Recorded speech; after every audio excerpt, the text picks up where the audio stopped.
నమస్తే welcome to our channel. ప్రస్తుతం మనతో జ్యోతిష్య వాస్తు నిపుణులు ప్రవీణ్ కుమార్ శర్మ గారు ఉన్నారు. వారితో మాట్లాడదాం. నమస్తే అండి. నమస్తే అండి. అయితే గురుగారు, పెళ్ళయి పిల్లలు పుట్టలేని వాళ్ళది ఒక సమస్య. కానీ పిల్లలు పుట్టిన తర్వాత వాళ్ళు అంగవైకల్యంతో కొంతమంది పుడతారు, బుద్ధి మాందల్యంతో కొంతమంది పుడతారు. వాళ్లతో పాపం వీళ్ళు చాలా సమస్యలు, అంటే బిడ్డ ఉంది అని పేరు కానీ చాలా సమస్యలు, మానసికంగా చాలా సమస్యలు ఎదుర్కోవాల్సి వస్తుంది తల్లిదండ్రులు. అంటే దీనికి ఏమైనా కారణాలు ఉంటాయా? అంటే ఈ బిడ్డ వీళ్ళకే జన్మించాలి అంటే పూర్వజన్మ కర్మలు ద్వారానే బిడ్డలు వస్తారు అంటారు కదా. సో వాటి వల్ల ఇలా పుడతారా? ఇది ఒక సంగతి. అయితే కొంతమంది పిల్లలు ఎదుగుతూ ఎదుగుతూ ఎదుగుతూ వాళ్ళు తల్లిదండ్రులు చెప్పిన మాట వినరు. కొన్ని బయట అల్లరి చిల్లర పనులు చేస్తూ పాపం వీళ్ళకి ప్రశాంతత, అంటే వీళ్ళు ఏ స్థితికి వచ్చేస్తారంటే తల్లిదండ్రులు అసలు వీళ్ళు లేకపోయి ఉంటే బాగుండేది కదా, పిల్లోడు అంటూ అంటే లేనప్పుడేమో లేని వాళ్ళ సమస్య వేరే బాధ ఉంటుంది. పాపం లాస్ట్ వీళ్ళ స్థితి అలా అయిపోతుందండి. అంటే ఎవరితో చెప్పుకోవాలి, నా కొడుకు ఇలా చేస్తున్నాడు అంటే నీ పెంపక లోపం అంటారు. కానీ పెంపక లోపం ఎవరు వాళ్ళ పిల్లాడిని కావాలని రోడ్డు మీదకి వెళ్ళి నువ్వు తాగి తందనాలాడిన అన్నాన్ని ఎవరు పంపించరు.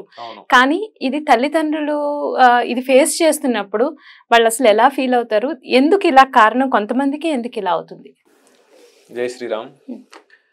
మనకు కొన్ని కారణాలు చెప్పుకోవచ్చు.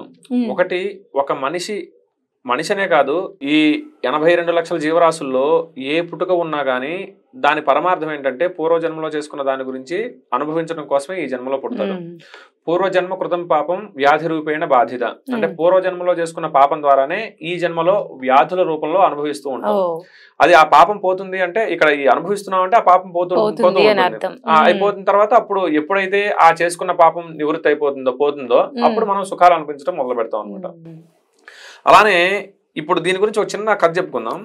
పూర్వం విష్ణుమూర్తి దర్శనం కోసం సనక సనందాదులు దర్శనం కోసం వెళ్తారు.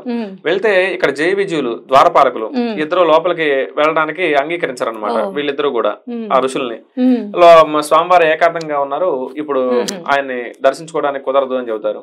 వీళ్ళు ఇదే సమయంలో ఋషులకి సమయం ఏముండదు, మేము కలుస్తాము అని చెప్పేసి వాళ్ళతో వాదన ఎదుగుతారు. వీళ్ళిద్దరు జయ విజయులు ఇద్దరు గర్వంతో ఉంటారు, అహంకారంతో ఉంటారు.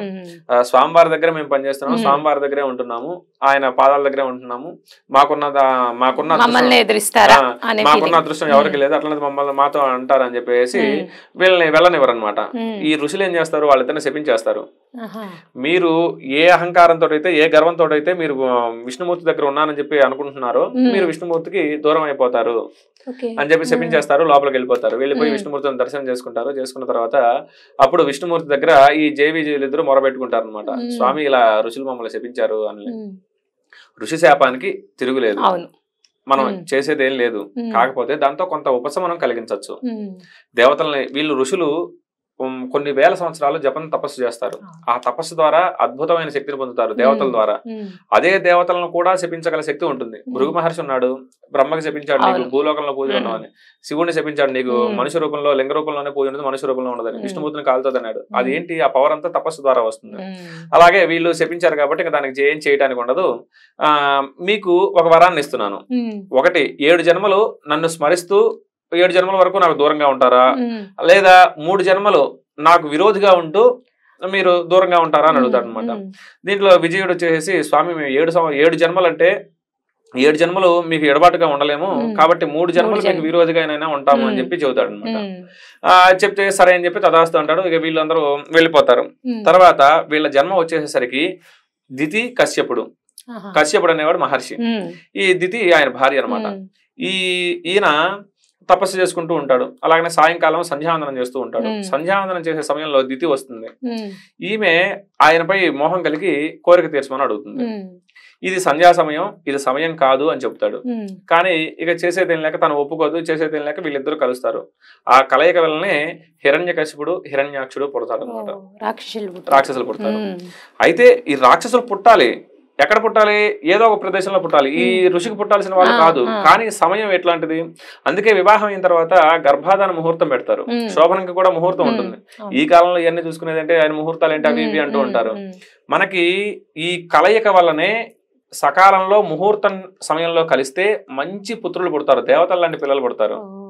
ఎప్పుడైతే ఆదివారాలు కలవకూడదు, గర్భాధాన ముహూర్తం కూడా ఉండదు, ఆదివారం, ఏకాదశి, అలాగే పర్వదినాలు ఈ పండగల రోజుల్లో, అలాగనే పౌర్ణమి, అమావాస్య, అష్టమి, నవములు, ఏకాదశి, ఈ తిథుల్లో, ఈ వారాల్లో, ఈ పండగల్లో కలిస్తే ఈ బీజం గనక వాళ్ళలోకి వెళ్ళి అదే పిండంగా మారింది అంటే ఇట్లాంటి వాళ్ళే పుడతారు. మన మాట వినకపోవటం, మనల్ని ఇప్పుడు రాక్షసులు పిల్లలు పుట్టారనుకోండి, మనల్ని ఇబ్బంది పెడుతూ ఉంటారు, ఏడిపిస్తూ ఉంటారు. తర్వాత ఎంత చదివినా గానీ చదువు రాకపోవడం, మందబుద్ధితో ఉండటం, తెలివితేటలు లేకపోయి ఉండటం, అంగవైకల్యంగా పుట్టడం, ఇవన్నీ కూడా దాని ద్వారా వీళ్ళు పుట్టాలి కానీ మన కడుపున పుడతారు. ఏది ఇలా చేయటం వల్ల. అందుకే పూర్వం నుంచి కూడా మనకి వివాహానికి ముహూర్తం ఉంటుంది, గర్భాధానానికి కూడా ముహూర్తం ఉంటుంది. ఆ ముహూర్తం ద్వారా, ఆ కలయిక ద్వారా దేవతల లాంటి పిల్లలు పుడతారు, మంచి గడియల్లో పుడతారు, మంచి జాతకులై పుడతారు. ఎప్పుడైతే ఇది తప్పుతారో వాళ్ళలాగా సంధ్యా సమయంలో సాయంత్రం గానీ ఉదయం గానీ సంధ్యా సమయంలో పూజ చేసుకోవడం తప్ప ఏ పని చేయకూడదు. తినటం గానీ లేదా వేరే పనులు చేయడం గానీ అవేవి చేయకూడదు.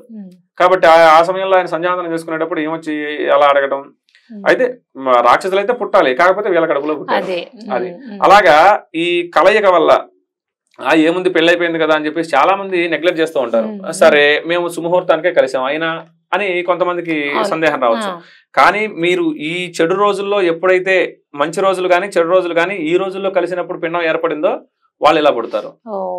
అదే ఇక దానికి మనం చేసేది ఏం లేదు. జీవితాంతం వరకు ఒక 5 నిమిషాల సుఖం కోసం జీవితాంతం వరకు బాధపడుతూనే ఉండాలి. అదే మంచి వర్చస్సు గల, మంచి ఆరోగ్యం గల, మంచి పౌష్టికంగా ఉండే పిల్లలు పుట్టాలి అంటే మనం ముహూర్తం చూసుకోవాలి. అలాగనే ముందు నుంచి జాగ్రత్తలు తీసుకోవాలి. పుట్టేవాడు ఎవడో ఎక్కడో పుట్టాల్సింది మన కడుపున పుడతాడు, మనం పాపం చేసుకోవటం వల్ల, అలాగనే ఈ కర్మలు చేయటం వల్ల. కాబట్టి ఈ కథ అంతా ఎందుకు చెప్పానంటే మనం చేసే పని ముందు నుంచే మొదటి నుంచే మొక్క నుంచే చేసుకుంటూ ఉంటే ఇటువంటి బాధలు ఉండదు. పోని మనం చేసుకున్న పూర్వజన్మ పాపం వల్ల ఆ పిల్లలు చేసుకున్న దాని వల్ల అలా పుట్టారు అనుకోండి, దానికి దక్షిణామూర్తి పూజ చేసుకోవటం చాలా విశేషం. దక్షిణామూర్తి స్తోత్రాన్ని పారాయణం చేసుకున్నా లేదా దక్షిణామూర్తికి పూజ చేసుకున్నా గానీ విశేషమైన ఫలితాలు పిల్లల ద్వారా పొందవచ్చు అన్నమాట. అంటే పిల్లల చేత చేయించాలండి, మనమే చేయొచ్చా? 90% పిల్లలతో చేయించాలి.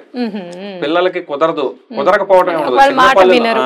చిన్న పిల్లలైతే వాళ్ళతోటి చేయించడానికి కుదరకపోతే, ఇప్పుడు పిల్లాడికి ఆకలిగా ఉంటుంది, తల్లిదండ్రి తింటే వాడికి పిల్లాడికి కడుపు నిండదు కదా.